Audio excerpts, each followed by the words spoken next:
Ready to unwrap a surprise from Consumer Cellular? Experience the gift of freedom with no contract, no hidden fees, and always free activation. Here comes the holiday surprise. From now till December 31st, new customers can enjoy their second month for free. To get this holiday offer, visit consumercellular.com or call 1-888-FREEDOM and use promo code PODCAST. Act before December 31st to get your second month on us. Use promo code PODCAST.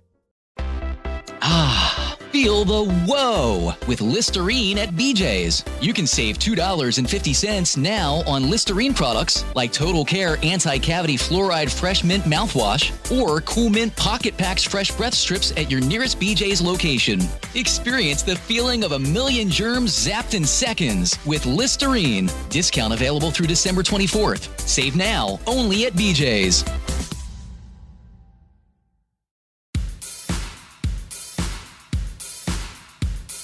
3 away games straight out of the international break, 3 hostile atmospheres and tough challenges, 1 extraordinary jaw-dropping overhead kick from Alejandro Garnacho, several wonderful goals from others as well, 1 win, 1 draw, 1 defeat, 4 points in 3 games, and 3 performances that swung from the brilliant to the absurd, from the energetic and intense to insipid.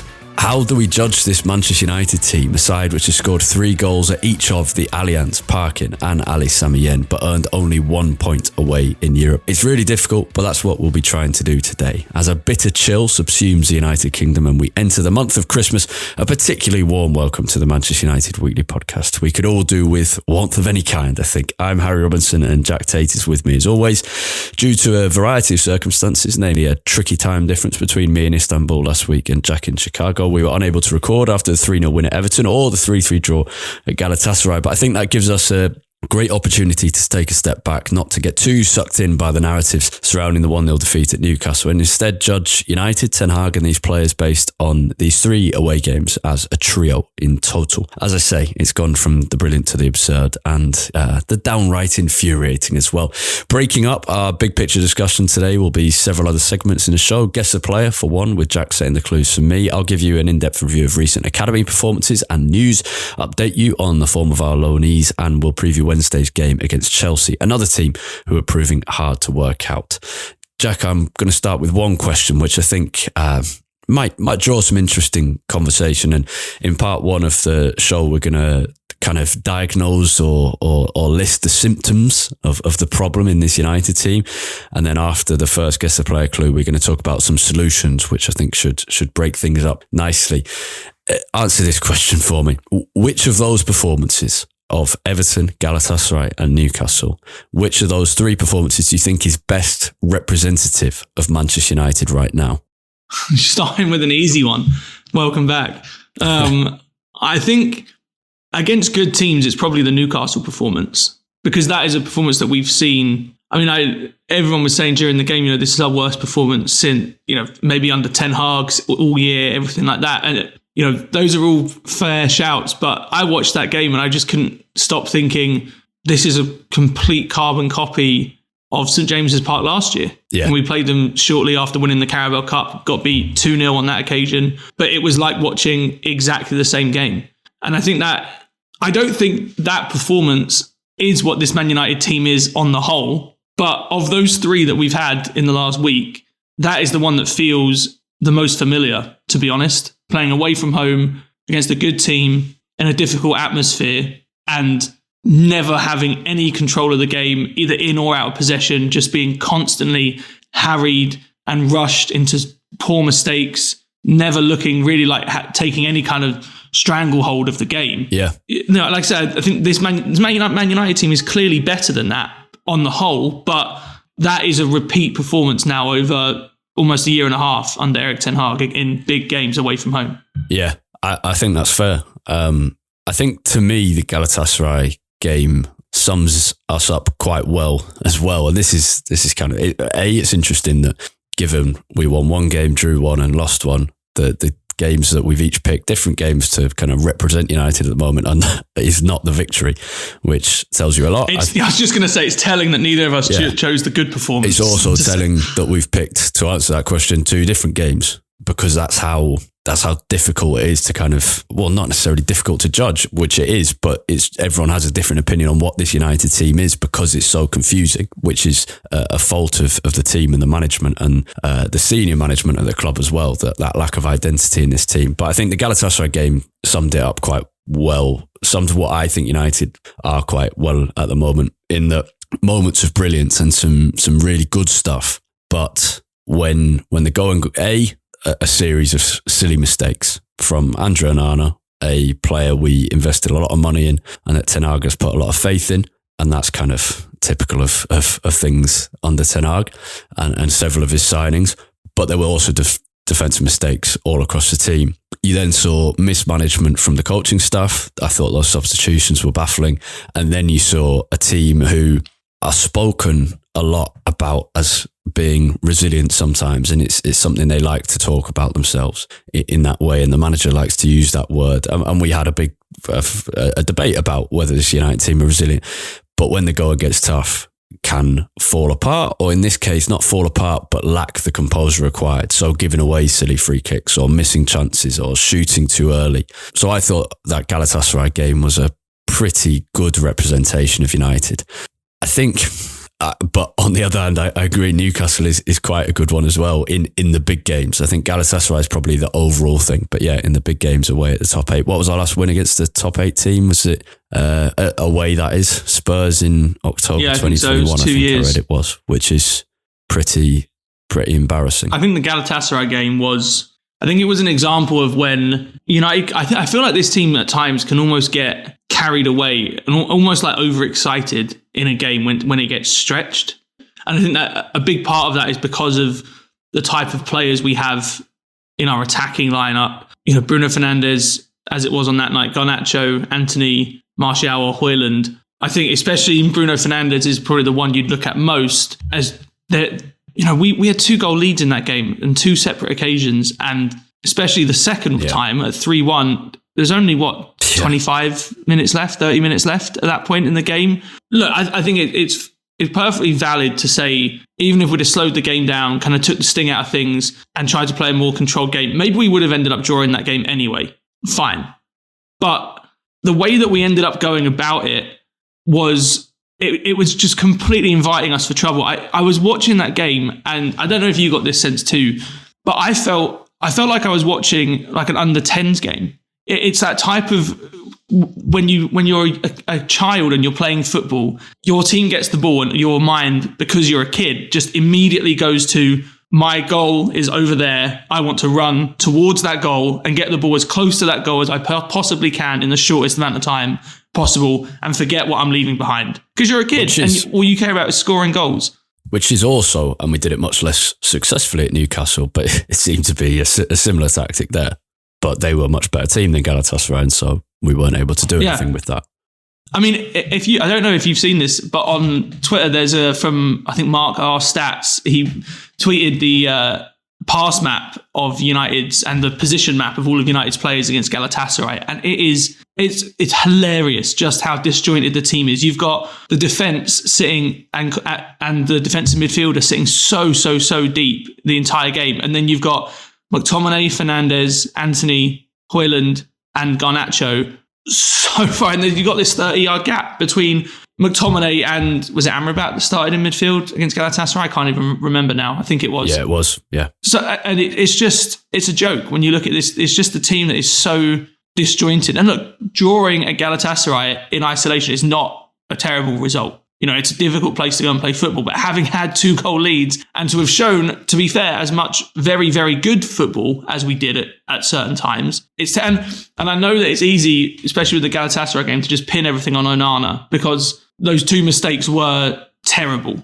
But I feel like United, we had that game completely in our grasp to win, and we allowed the door to be too wide open for Galatasaray to come in and basically create opportunities for Onana to make a mistake, or for the Galatasaray to create chances when we should have just been in a mode where we were trying to kill the game.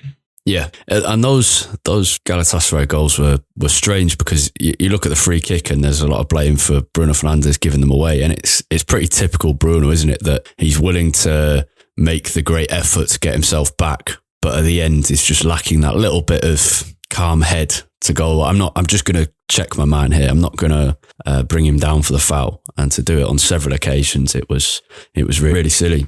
It's the reason it's interesting coming at this from kind of looking at all these three games is most of the conversation post Newcastle is about the lack of effort shown by United. And I'm just, and I agree. And I think most of the conversation has been fair and the criticism has been fair, but it's so, because football kind of analysis moves on so quickly, you're forgetting that I thought that there were bad bits to that Galatasaray performances, some of which were just outline mistakes and a lack of composure and poor in-game management.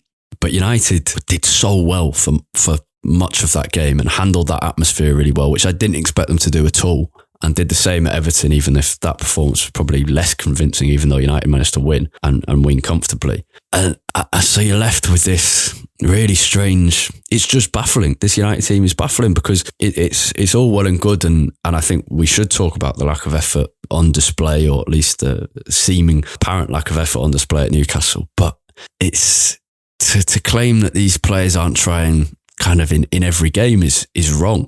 So what is it about that Newcastle game which made it seem like these players were kind of cared so much less than they did away in Istanbul or at Everton or in many other games this season? Is there an answer to that, or is it just an unanswerable question?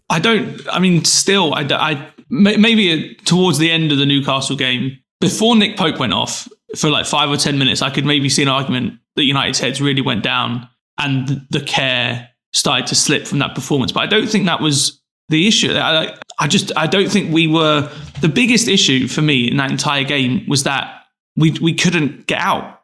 And I watched that performance and thought it looked like a team that looked scared to get on the ball against a well-organised press. Yeah.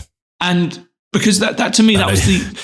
It makes sense because they're not very good at it. No, but to your point before about how quickly things move on, we just played against a Galatasaray team who had one of the most intense and sort of cavalier presses I've ever seen. Admittedly, it wasn't as good as Newcastle because it wasn't as organised, but we played out of that really well for the large parts of that game just 4 days before. Yeah. And I was watching the game and it reminded me of when I was 13, 14 playing Sunday League football. And as a centre-back, I didn't want to get the ball under pressure. And so for silly things like when your fullback on your side has a throw-in, you don't drop deep to create an option for the throw because you don't want the ball. And when the goalkeeper has the ball, you don't pull out wide, you don't open your body up because you don't want to receive the ball. I was seeing all of those things happening from our centre-backs, fullbacks, and yet we just continued to try to do it. And I understand you have a plan. Which I guess is that's the kind of thing that looks like a lack of care. Less so in defence, but I think you're giving examples because you played at centre-back, but I think you could come up with similar examples in attack, and it might look obviously like someone doesn't care, but it might be... Well, I mean, just look at the build-up to their goal. Like, Shaw gets the ball on the edge of the box, right? He's under a fair amount of pressure, and the ball that he's trying to play to Garnacho is not a terrible pass. But...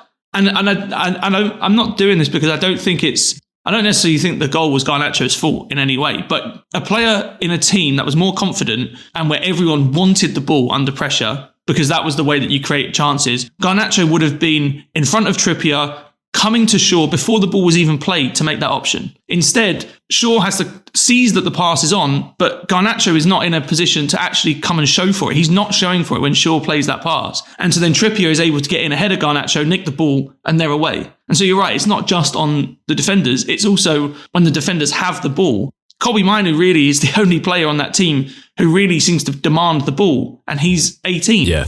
We'll come on to Kobbie Mainoo because he's been a shining light in an otherwise, at times good, but at times difficult week. And yeah, we need to talk about it in more depth. I think I was watching, there's a really good new club documentary on the under-16s trip to Hong Kong. And, you know, it's 51 minutes. If it's not your kind of thing, it's not an absolute must watch, but it is really good if you want to know more about like the behind the scenes at the academy and how United's youth system works and those trips work. And there's some nice fan content with the lads in Hong Kong there as well.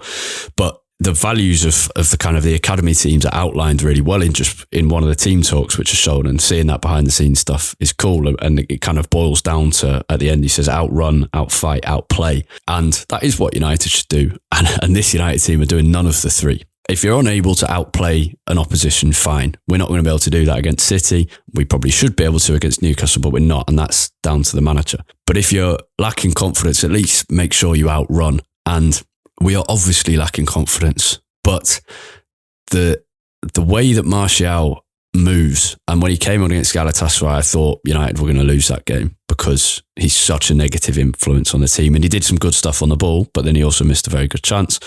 And it's just, it makes the team completely inept. There's no focal point. There's no kind of energy in the press. And Rashford has a slightly different one where he's up for pressing, but he's not very good at tracking back. And he stops running when he doesn't get the ball a few times. And it's just like watching City against Spurs, and obviously Spurs are kind of the flavour of the month. And so it's easy to give them credit and put United down. But I think it's fair. You look at Son and he doesn't stop running. He keeps making those runs. He keeps working hard. Firmino used to do it for Liverpool brilliantly as well. And Martial is a separate point. I don't know why he's playing, and it's a major problem for Ten Hag because he's putting his faith in someone who should have been binned from the club 3 or 4 years ago.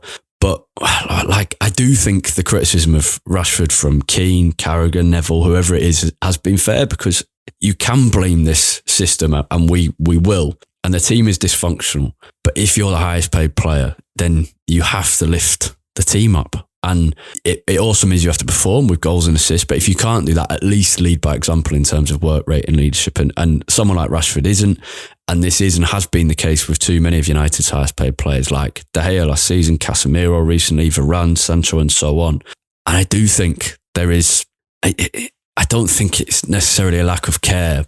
And it might be that we're running kind of just a little bit less than the opposition. But in this kind of form, when we're struggling for wins and people are struggling for form, you just have to be doing more. And I don't think they are. And it is I do think it's a balance between the tactics, the things you've pointed out. I don't think the players know what they're doing. The midfield tactics are way too easy to pick apart. Liverpool did it last season so ruthlessly. Newcastle did it here again, a bit less ruthlessly. I don't think the wingers are being set up for success anymore. With the fullbacks coming inside, there's less space for Garnacho and Rashford to work in. Rashford's less good on the right. There's all these reasons, but ultimately, particularly with Martial, but also with Rashford and some others, you do watch them and think, you might be giving it 98, 97%, but you're not giving it your all there. I've said this before. I think that I do think at times in games, players, like you said, they aren't giving it their all, or the sort of care and pride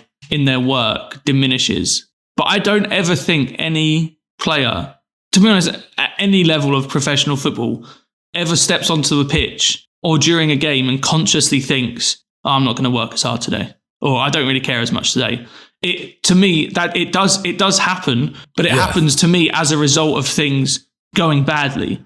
And that in itself shouldn't happen, right? Like, players should be, to go back to our favourite word in the last month or so, they should be resilient enough to try to overcome bad things that are happening during a game and continue to retain that same level of care and pride in what they're doing. But to me, even with Rashford, I think there is a certain element, I think, that last sort of 2-3%, like you mentioned, that is missing, that wasn't missing last year when things were going better, when he was scoring a lot of goals and he was playing every week, when United won a good run. But I don't think this is a case of a United team, or Rashford or Martial in particular, stepping onto a pitch and thinking, I don't really care as much today. I think it is quite simply a group of players that, quite frankly, I just don't think they know what they're trying to do at the moment. And I think Ten Hag deserves a lot of criticism, especially for the Newcastle game. I think the way the team he selected, the way he set us up, I think was baffling in many ways. But at the same time, as a group of players, I think you've also got to take some responsibility for what is happening during a game. And it's just really simple things. Like, for example, I talked about how often we kept losing the ball, trying to play out from the back, right? And the entirety of the game, every single time we had a goal kick, we try and play it short. And every single time, I don't think we kept the ball for more than 10 seconds following a goal kick. And you know what? If you want to just accept that Newcastle have a very good press, and at this point in time, we aren't confident enough to play through it, fine. But as a group of players, you can make that decision. You can see how the game is going. You can't enjoy being under the cosh and losing the ball off 5 seconds after every goal kick. Start going long. Put McTominay up top. But then you might start saying they're not following the manager's tactics properly. And I think ultimately we come at this kind of question and issue with a debate about whether they care enough or not, or they're trying hard enough or not. But it's more to do with mental toughness, isn't it? That they, whether it's an active choice or not, they look like they're putting in less effort, and they are putting in less effort because they can't cope with setbacks well enough. Sometimes they can, but often they can't. And they can't deal with a little bit of confusion and challenges well enough. And it seems to me that's what it is. And we've seen it so many times. I agree. They don't, they've down tools with other managers, particularly under Rangnick, but also less so with Solskjaer, I think, but a little, certainly some of the players. And and ultimately then it becomes just a really fair criticism. Some of them just aren't up to this level. They haven't got what it takes to be a United player. And in Rashford's case, it pains me to say that more than anyone else, but he needs to be tougher. But I completely agree with you that I think it does come down to mental toughness. And I think this team is able to deal with setbacks when it's in a game where they think that they can come back from it. Yeah. So no disrespect to this team, when Nottingham Forest go 2-0 up inside 5 minutes at Old Trafford, I think this team thinks, it's Nottingham Forest at home, we can get ourselves back into this, we're the better team. But when it's Liverpool going 2-0 up inside 10 minutes, or Man City going 2-0 up inside 10 minutes, or Newcastle playing us off the park for an entire first half, especially away from home, I think that's when this team starts thinking, hang on, I'm not sure if we can actually do this. Yeah. And then I think you go back. So there's that mental toughness side of it. And then I think the other part of it is that, again, as we talked about for a long time now, without having this really coherent structure to the way that we play and the way that we approach games, when things are going wrong and the belief starts to go, there's nothing for these players to fall back on. Yeah. That's what helps you when things are going badly and you're in a really difficult game, is you can rely on that system, that structure that's in place around you, and you have the trust in all of your teammates that they know that system and structure, it protects you in a certain way. It coddles you to a certain degree. And that's what a good system should do. And I think the fact that United don't have one, it means that when things do start to go wrong and we start to put in bad performances, players don't have that sort of fallback option, I guess, if you want to look at it like that. Don't have that kind of fail-safe that's there to kind of protect them, make sure that things can't slip and become even worse. And too often it does when things are already going badly. Yeah. So it's partly, it's a lot of it is also criticism of Ten Hag. And 100%. Yeah, on a simple level, that comes to, why is Anthony Martial still playing? Why is McTominay playing when he barely touches the ball when he does? Why is Rashford playing on the right when he's clearly a lot worse there? And there's some more detailed stuff. We're going to come to that from a kind of solutions focus point in just a second. But let's have a breather. Guess the player clue one, please. Okay, so to remind everyone, the way this works is we have 3 clues about a current or former United player. If Harry guesses it after 1 clue, he gets 3 points, after 2 points, and after the final clue, 1 point. I've actually done things slightly differently this week, Harry. So I've got 3 clues that can all be made easier or more difficult. And I'm going to give you 3 categories, and you pick which one you want your first clue in, and then I'll give you the remaining 2 on the next one. Okay. So the categories of clues are England, Manchester City, or Champions League. I'll take England. Okay. So your clue it's like a full-on quiz show. I know, I'm taking a leaf out of Liam's book from a couple of weeks ago. Yeah. So I'm the only player in history to play for England without ever having lived in England. Wow. So I'm the only player in history to play for England, the men's first team, without ever having lived in England. And this is a United player? Yeah. Do you mean then that he hadn't lived in England when he made his England debut. At the time of his debut. Say, yeah. Some commute. Okay. So is that the one clue I get on England? Yeah, that's your first clue. Okay. All right. And then for your second clue, you can pick between Man City or Champions League. All right. Let me have a think then. Just on Liam's quiz, it came in. It was great to do at the time, but it came even more handy at Galatasaray away when we were bored on the buses back. We've had an 80-minute lock-in inside the Rams Park or Ali Samiyen or whatever it's called. And then the buses back into centre of Istanbul took about 45 minutes, maybe an hour. And so by that point, having lost, it felt like we'd lost 3-3. We needed something to do. And one of my mates said, go on, give us some United trivia. And he hadn't listened, like a Judas, hadn't listened to the latest episode of the Manchester United Weekly Podcast. And I pulled out everything I could remember from that quiz. And then a few random other Reds started getting involved on the bus back. So Liam, thank you for keeping some travelling Reds entertained. Any particularly crowd-pleasing questions? Well, the name the 8 teams that United have played only once since 1998 was good. The most stadium in UEFA competition that we've played at the most. Players who scored on their debut recently. Did loads of them. The ones that I could remember. Yeah, it was very enjoyable. Okay, if you haven't listened to the quiz episode yet, they're timeless. So whenever you need something else to listen to, there's 2 parts and the questions are brilliant and we really enjoyed doing them. So thanks again, Liam. Let's think about some solutions because as we've explained, it's not just personnel.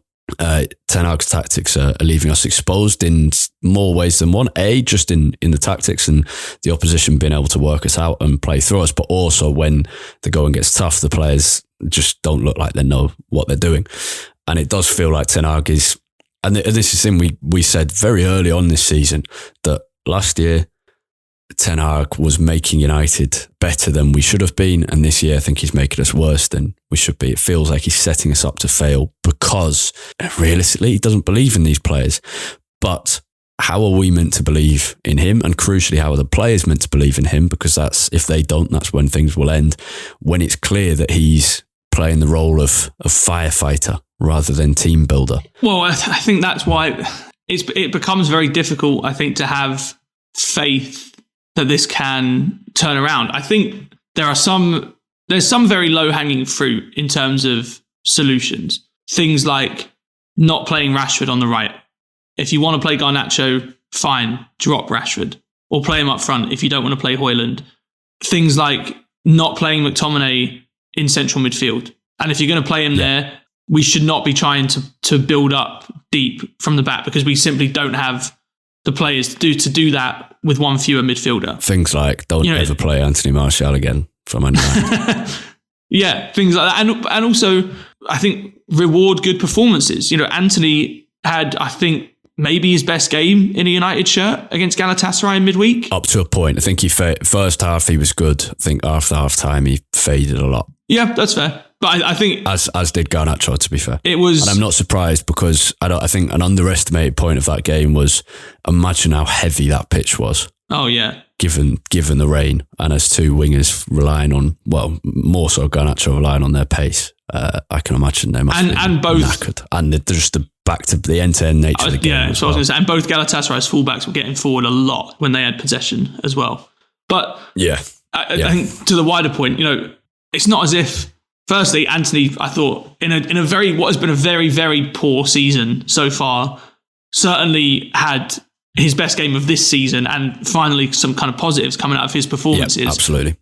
And it's not as if the player you're playing in his place is an absolute demon on the right wing. It's Rashford playing out of position, and we've known for years that Rashford shouldn't be playing there. So I think rewarding players for those kind of performances. Yeah, This kind of matches up with the feeling that I have at the moment that Ten Hag is committing the mistakes that every manager who gets sacked at United and pretty much any football club makes. Playing players out of position, not dropping underperforming players, not rewarding high-performing players, sacrificing not just some of your principles, but all of them, going against the tactics you believe in.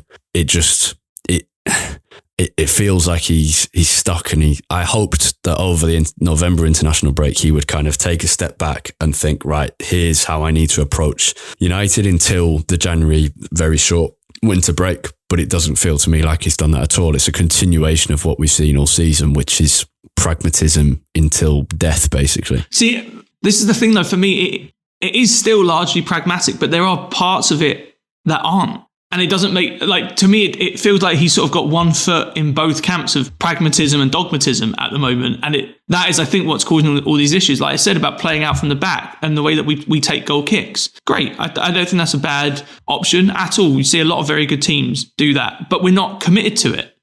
And we're not committed to it in the sense of we don't actually set up the team and we don't have good enough movement in our back, sort of 6 or 7 players to actually make it work. But we are committed to it in the sense of what's going on in training. Yeah, exactly. And the thing is, what did we spend our summer? We're in general such a pragmatic team in the sense of we don't have a really defined way of playing, but we are really dogmatic in the sense of we're not going to change that. And all the way through a Newcastle game where we were losing the ball every time, we didn't change it. And so it feels to me like Ten Hag is sort of he's almost like hedging his bets. He's sort of got one foot in both camps. Yeah, it feels like I said, there are low-hanging fruit, like getting the players back in their best positions. I think trying to play a midfield that can keep the ball better, and obviously Kobbie Mainoo could be a big part of that. Although I think we have to be very careful not to overplay him, because I think that's a risk now, given that he's come in and done quite well and seems to give us a different profile to others. It feels like trying to fix bigger problems than that. And trying to make this United team better from now until the end of the season feels much more difficult. And I don't know if I have the trust in both Ten Hag and this group of players to become a more coherent Yeah, group. I just fear there isn't that structure there that at United where Ten Hag is getting we spoke about this recently as well, not the financial backing, but someone to say, and this is an inevitable consequence of the uncertainty at the club, because how can a sporting director who might not have that job in a week's time or 2 weeks' time or a month tell a manager who might not have his job in a week's time or 2 months' time, you have our backing? You can't, because no one knows who's going to own Manchester United in the next 2 months. No one knows who United's sporting director is going to be, or director of football, or CEO, or anything like that. And that's why I don't think it should be underestimated, the impact of the takeover uncertainty or partial takeover uncertainty is having directly on the team. Because it feels to me like someone at United needs to say to Ten Hag, you've got our backing, but, and we said this in the international break, you have our backing, but we want to see we want this to be your United team, not just a United team getting from one fire to the next. Yeah. Again, in-game changes, that Galatasaray game, you just thought, what are you doing? Yeah, it's just absolutely bizarre. And then not starting at the weekend and Martial being favoured is, I don't know. No, United fans will be patient with managers and always have been, but playing someone like Martial, who is just so obviously a lazy player, and should have left a couple of years ago, someone we loaned out because we couldn't even sell, and now we're still relying on him. Again, that goes back to the ownership and the way the club is run. United should have bought another striker in the summer. But you're making a rod for your own back, and Ten Hag's doing that with too many decisions at the moment. Before we move on, Kobbie Mainoo, let's talk about him.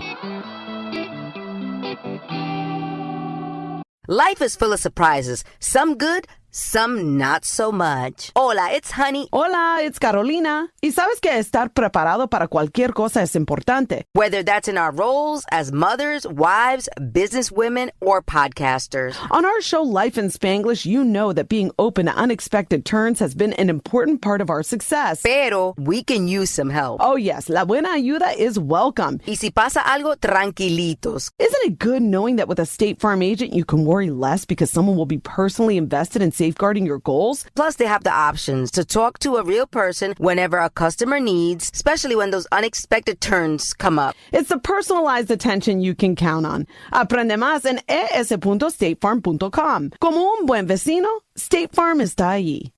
Because he has been fantastic, and that the performance at Everton, very good. But that performance off the bench at Galatasaray, even though United ended up conceding twice while he was on the pitch, so good.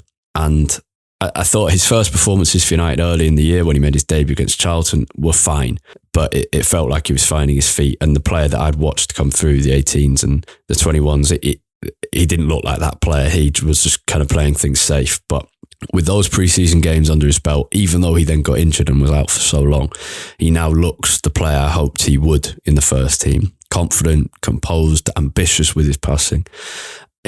At the moment, he's better at building attacks than any of our midfielders. But crucially, I think for this team, and the one thing I think we've been lacking, is someone who can dictate the tempo, but in a not in a monotonous way. Fernandes is everything all at once. Eriksen is everything very gradually. Mainu has that ability to keep things, to speed things up and slow things down, as Michael Carrick used to be able to do. But Mainu, I'm not saying he's better than Carrick yet, he's not, but naturally he has more impressive agility and that ability to drop a shoulder and dribble, which Carrick had less of. So yeah, there's some player there, very impressed. And yeah, the performance of Galatasaray I'm particularly impressed with, because to come on in that atmosphere and still play really well in a ridiculous game, to still shine in that game is very impressive. And he's someone not only that can dictate tempo, but he's someone that wants the ball even in difficult areas. Everywhere. Yeah, and that is and a not trait. Just wants it to ping it back, is willing to turn around his man, or turn back, or just willing to hold on to it if he has to. And he can progress the ball in so many different ways. I thought one of the most impressive parts of the performance against Everton, which is obviously the main one where he's got all these plaudits, is it was in the first half. It ended up with a through ball to Garnacho that didn't come off. It was a little bit too heavy and ran through to Pickford. But he picked up the ball just a bit deeper than the centre circle. I think one of the centre-backs passed it to him. He had two Everton players that one massively tight on him, but sort of in the area. And he picks up the ball. He doesn't want to immediately just ping it back to the centre-backs like you mentioned. The pass out to both full-backs wasn't on because these two players were kind of converging on him from the sides. So instead, he just turns, dribbles upfield for 10, 15 yards and gets to around the halfway line and then tries to ping this through ball to Garnacho. And I'm just watching it and thinking... the modern Route 1. Yeah, and it's such a simple thing, just being able to progress the ball through dribbling from very, very deep in midfield. And yet, I don't think there's a single other midfielder in United's team that could do that. And McTominay at times can do that from deep, but often it's like a headless chicken. He doesn't know where he's going. His head's down. He can't then pick a pass.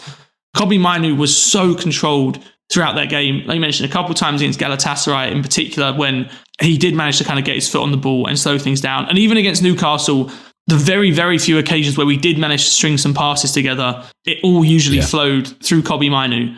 It's a pretty bad indictment of where this team is at, that he has come in and so clearly been the most comfortable midfielder we have on the ball. But if we're able to keep him in this team and not run him into the ground, which I think is the big worry, I mean, he looks like an absolute star. Yeah. Lovely player. By all accounts, lovely lad as well. And yeah, head screwed on. Good family around him. And yeah, I'm confident things will carry on going well for him. His recovery went really well as well. That was pretty carefully managed. And yeah, for him to be able to come back and play 3 games in a week, none of them full 90 minutes, but to be able to play 3 games in a week immediately after coming back is a testament to how well he and his medical department did in that sense. 2 other important things to discuss before we move on. Alejandro Garnacho's goal, fucking hell. I was gutted we didn't get to record post Everton because wow. There are no words. Just one of the best goals technically I've ever seen. I mean, it was astonishing. It was absolutely astonishing watching that goal go in. Better than Rooney's for you? Context, no, but in terms of technical quality, yeah. I mean, Rooney shinned it. We were debating this in Istanbul. What's the best overhead kick? And I think my eventual ranking went Bale number 1, Ronaldo 2, Garnacho 3 in terms of one. Well, and that's not including like Ibrahimovic, which is arguably one of the greatest goals ever. Ibrahimovic always gets ignored in kind of because it's less of a kind of classic overhead kick. But every time I watch that goal back, I'm in awe that somebody scored that and football carried on. Like that could have been it. It's just, it's still just mind blowing how good that Ibrahimovic one is. I think especially because like getting that much power on an overhead kick is so difficult to kick it like up in the air to that degree. Most overhead kicks, they come off, they're very flat because that's sort of the only way you can really kick them. But to get it to loop like that still with so much power on it was unbelievable. Yeah, which is partly why Garnacho's is so satisfying, because it's normally you get a keeper kind of rooted to the spot for an overhead kick because they're surprised. Yeah. But Pickford actually died. He picked it out and died for it and still couldn't save it because it was so perfect. Yeah. And also, I think what made Garnacho so special too was how flat and how much pace was on the cross. Like you go back to Rooney's one in particular, it's very loopy. It takes a deflection off a City player on its way coming in, and Rooney has a fair amount of time to kind of adjust his body. For Garnacho, that cross from Dalla was very flat and he was moving backwards more than Rooney was. Just a ridiculous goal. Yeah. Yeah. The other thing we were debating in Istanbul is what are technically the best 5 goals in Man United history. And there was all sorts mentioned.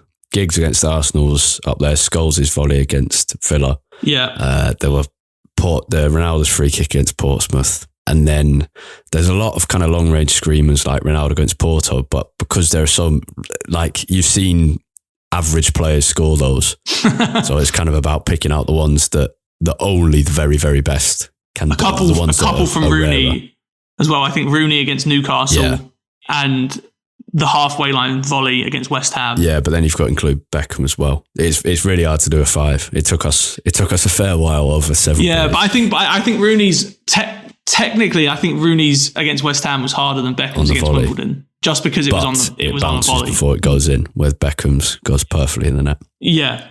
That Rooney volley against Newcastle is one of my most. Yeah. It's one of my favourite goals of all time for United. I love that goal. Also, because a goal has never summed up a player better than that Rooney volley against Newcastle. It's the perfect embodiment of everything that Rooney was about. Especially him at that age. Yeah. Absolutely. Can you think of any goals that sum up a player better in one goal than that? I'm not sure. No, I don't think so. I don't think it's possible.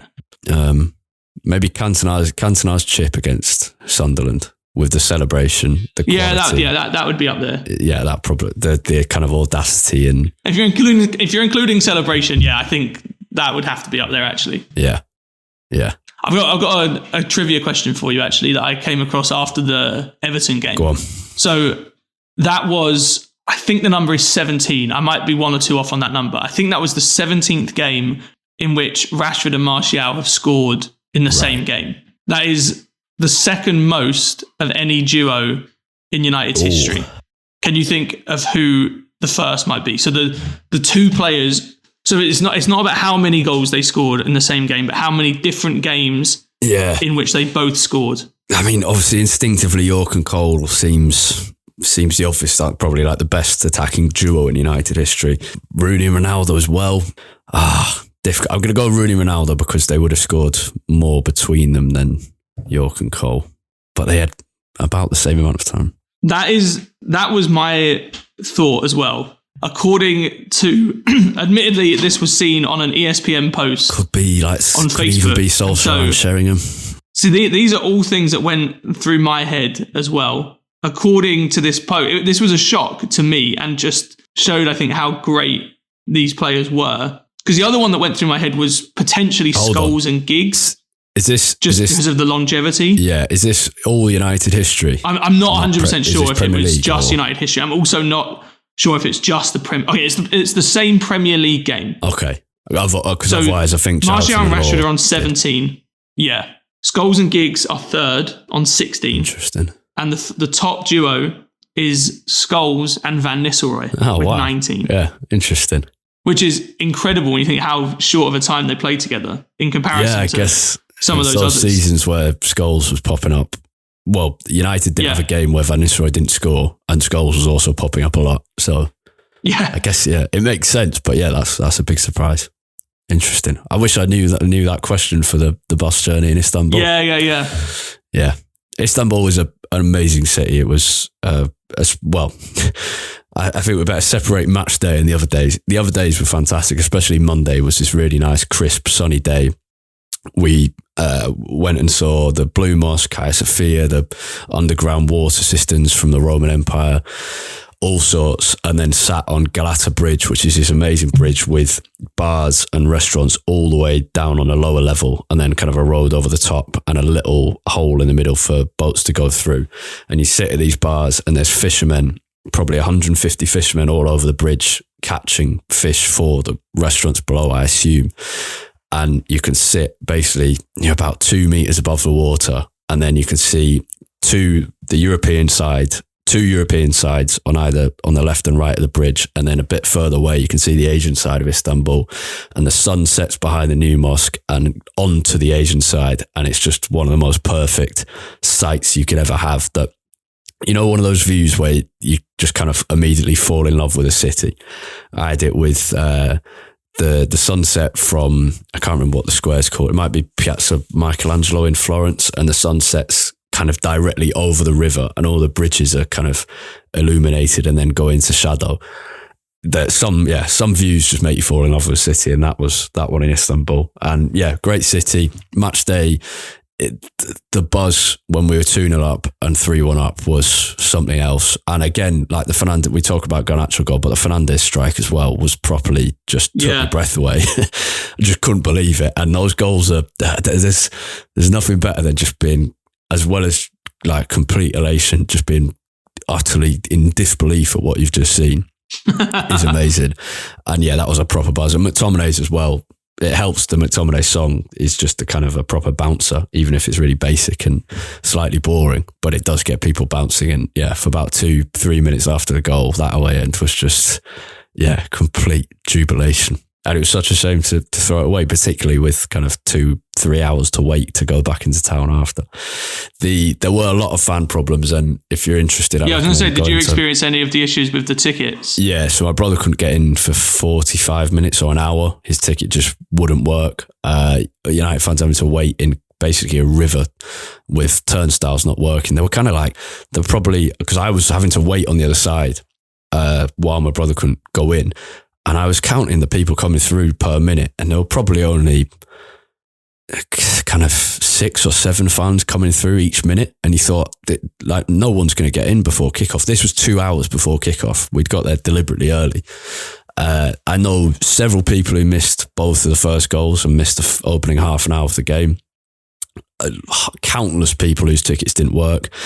I don't know how my brother got in at the end. A very kind person on Twitter sent us a spare to try and use that as well. Someone else gave me a spare so that he could try that. I don't know which ticket worked in the end, but the stewarding was atrocious. There was one Turkish steward who helped out all the United, who just refused, because he had his own scanner and he was scanning these tickets and they were saying valid. And he was saying, I'm not letting you. And the other steward was saying, just send them away, don't let them in.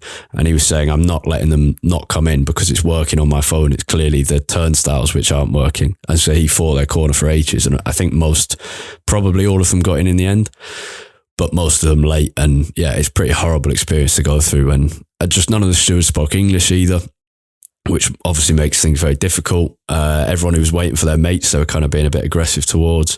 They were just stealing people's items. Like, you'd go through and do a search and they'd be like, oh, you can't bring your AirPods in, which is obviously bollocks. And then you'd say, yeah, I can. And they'd go, okay. But if you, were too pissed or not self-aware enough or too scared, you would have just had your AirPods nicked and they would have pocketed them. All sorts like that going on. An absolute shambles. And anyone who's affected, I urge to fill in the form from Fan Supporters Europe or the Manchester United Supporters Trust. There's a good thread on it from my mate Matt Ford, who wrote about it. My brother also tweeted about it. It's really poor, and just especially after Copenhagen, Copenhagen away was such a positive demonstration of what can happen when you treat supporters correctly and allow them to be adult and grown up. No trouble whatsoever. It all worked perfectly. And then Istanbul was the exact opposite. Very disappointing. And also the United stewards there, who can be helpful sometimes, were also just distinctly unhelpful. So it was a very negative experience in that sense. But yeah, overall a very good trip, but another away like Villarreal in the past and Atalanta and Bruges and many others affected by really shit policing and bad, just horrendous treatment of away fans by UEFA. And to be honest, United need to do a lot more to stand up for it, because they're effectively just letting it happen because they know that we'll all still go anyway. So it's really poor. Let's have Guess the Player Clue 2, and then we'll go into our Patreon Q&A. Okay, Harry, so Guess the Player Clue 2. As a reminder to everyone, the first clue was I am the only player in history to have played for England without ever having lived in England. And you've got 2 categories of clues left. So do you want Champions League or Manchester City? I'm going to go Champions League. Okay. So I am one of only 2 English players to win the Champions League with a non-English team. Ooh. Okay. I'm going to have to think over that as well. Interesting. Let's go into a Patreon Q&A where we've got questions. Any thoughts going through your head? No, there's too much going on. I need to think. We're going to go into a Patreon Q&A. We've got questions on Gary Neville's comments about United, what could happen post partial takeover, Ten Hag's character and charisma, and Rashford and Martial. So let's go into that. And ad break for everyone else.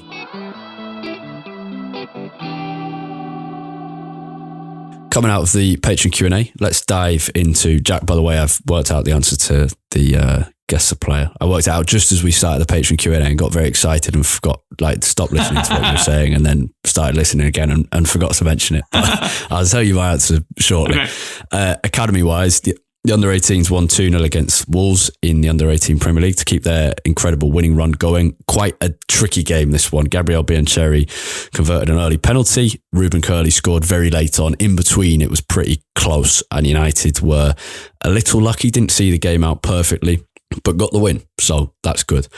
In the UEFA Youth League, they were beaten 1-0 at Galatasaray.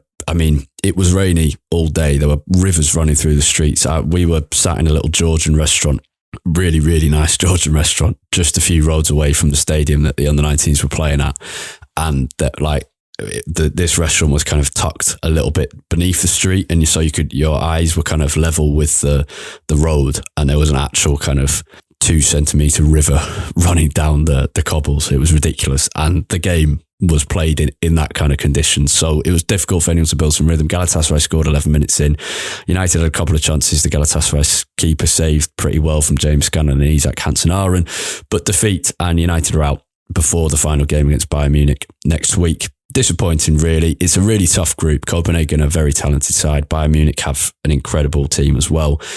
Playing away at Galatasaray in those conditions, that's difficult, but United threw away some points really away at Bayern, at home to Copenhagen, a tight defeat, and conceded late at home to Copenhagen, and then were 2-0 up away at Copenhagen and drew that game as well. So yeah, they don't really deserve to go through.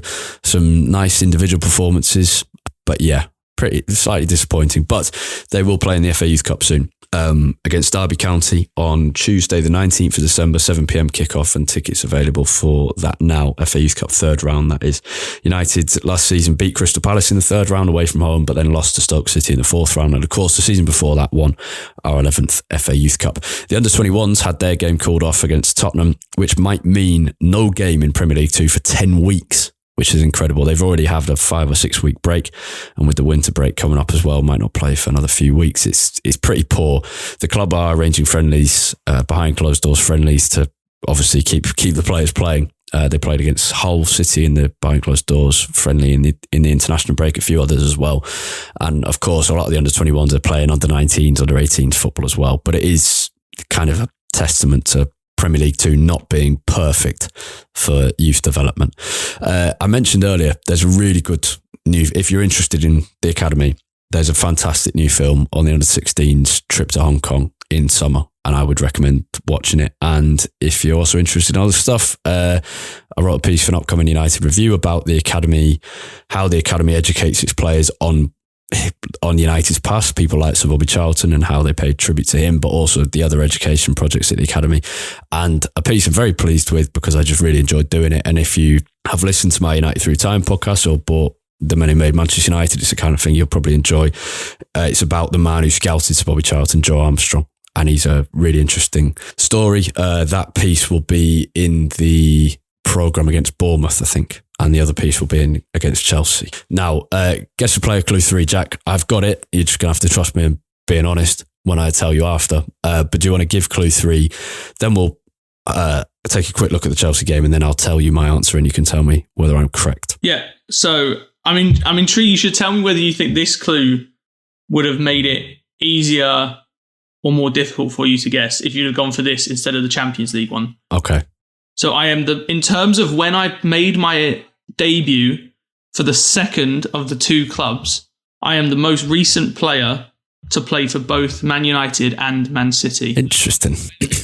So that means in terms of when they made, so if they played for United first, in terms of when they made their Man City appearance, or if they played for City first, when they made their first appearance for United, the most recent player to play for both Manchester clubs. To be honest, I basically got it from the first clue. Just it took me ages to work it out. So okay. So neither. Yeah, I did feel like from that one, you'd have it if you had time to think about it, you would have got it, because it's very rare that someone would be able to do that. Okay. And so who is it? No, I'll tell you after we look at the Chelsea game. I'll let people have a think unless because it's one you need some time for. So I don't want to deprive listeners of the joy of getting it right. Let's, you know, we're unbeaten in 11 Premier League games against Chelsea. That's ridiculous, isn't it? They used to beat us all the time. We haven't lost to them at home. So when's the last time we lost against them? 12 Premier League games ago. Cheers. I can't remember. We last lost to them at Old Trafford in May 2013, and that's the most recent time. Wow. 10 games at Old Trafford in the Premier League. We have lost them in the FA Cup, of course, including the semi-final and a final. So they've got the trumps on us there. But yeah, I was just surprised by that. It doesn't mean anything for this game because we're 2 teams who are very hard to work out at the moment. We should be winning this. Yeah, we should. Chelsea are a weird team to work out for me at the moment because they play some damn good football at times. And it seemed like they were sort of turning the corner, but then they've been a little bit all over the place, a lot of ill discipline recently as well. They're just a very, very odd team. But I think in some ways really play into our hands because I think they're very, very vulnerable in defensive transition. And I think they're really, really limited firepower up top, which I think are 2 things United will thrive on. Yeah, it means we can give away a lot of chances and hope that Nicholas Jackson just punts it into the rosette. Yeah, exactly. Which should be needed. And when we win the ball back in the middle of our own half, we can spring a big counter-attack against what is a defence that can definitely be... Do you want some stats? Well, more stats. Would love some. Just come to mind. Our expected goals against, I was just thinking this in terms of being a bit lucky to not concede. The expected goals against stat, you can like it or not like it, but I'm going to tell you anyway, is 24. So that's how many goals statistically we should have conceded this season. But we've actually only conceded 17. And in that sense, we're the luckiest team in the league. And it is also why Ten Hag described Andre Onana as the second best goalkeeper in the league, because a slightly linked stat to that, a linked stat to that, not exactly the same, shows that and puts Onana as the second best in the league. So yeah, we've been getting away with them. And Onana's made a couple of good saves, but he's also thrown a few in his net. So I'm sure it evens out a fair bit. But yeah. I mean, to be fair to him, in the league... He's been good in the league, yeah. Since the first few games, he's been good. It's really annoying that. And this is the thing with United overall. In the league, this applied more before we just got beaten at Newcastle, but we were doing fine. Like, not well enough.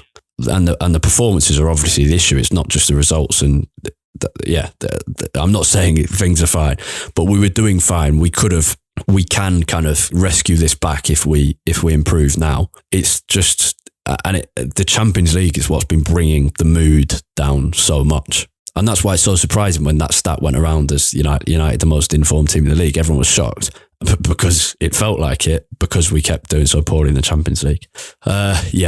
Anyway, do you think we'll win against Chelsea? I'm going yes. I don't know why. Yeah, at home. Yeah, I have a feeling we might.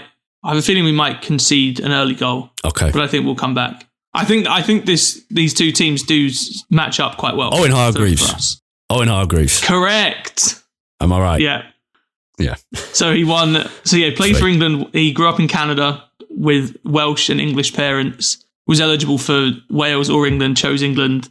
then went to Bayern Munich's academy, played for Bayern Munich, which is where he made his England debut. It's also where he won the Champions League with Bayern in 2001-02. Do you know who the other English player to win with a non-English side would be? Yeah, that's what I was... What were you going to ask? That's not what I was going to ask. I don't, but who's the other England player to... Or is he the only... He's the only player to not be born in England? But not to be born in it. The only player never to have lived in England. Okay. All right, cool. And then the other player... the other English player to win with a non-English side was Steve McManaman with Real Madrid. Yeah, makes sense. Yeah. Back in the old days, if you weren't born in England, you couldn't play for them.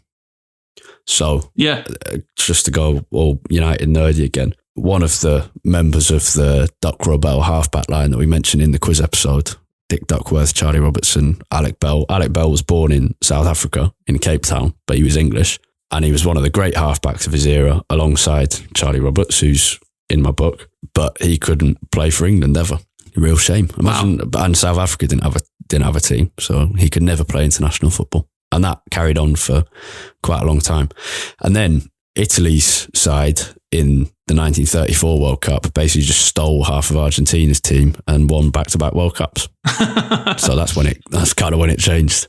And the manager of Italy for those two World Cups watched United home and away when he was studying textiles in Manchester in the early 1900s. He watched Charlie Roberts and Billy Meredith and chatted to them and asked them about tactics. Reportedly went to at least one away game with United at Blackburn, and then 25, 30 years later became the only man to win the World Cup twice as manager of one team. Lots of little connections, eh? All right, let's wrap up. And if you're interested in those stories, you can buy my book, The Men Who Made Manchester United. And if you've enjoyed it so far, you can leave a review for it on Amazon. And yeah, honestly, thank you so much to everyone who has bought it, and particularly those who have said nice things about it. And if you didn't enjoy it, just keep quiet, because no one wants to hear about that. Let's, Jack, your thoughts throughout the week on Twitter. At UTD Tait, Tait. Yeah, sorry, I realised I stopped speaking halfway through that. I forgot to say where could people find you. I just left it there. It works. People know at this point. Yeah, I said the same thing. I don't even know how many episodes we've done. Must have been over 300 now. We should probably check that. You can find my thoughts on Twitter throughout the week at Harry Robinson64 and the podcast itself at UTD Weekly Pod. Thank you very much for listening. Have a great week. Try to enjoy the United game on Wednesday, and let's hope for something a bit better. Goodbye.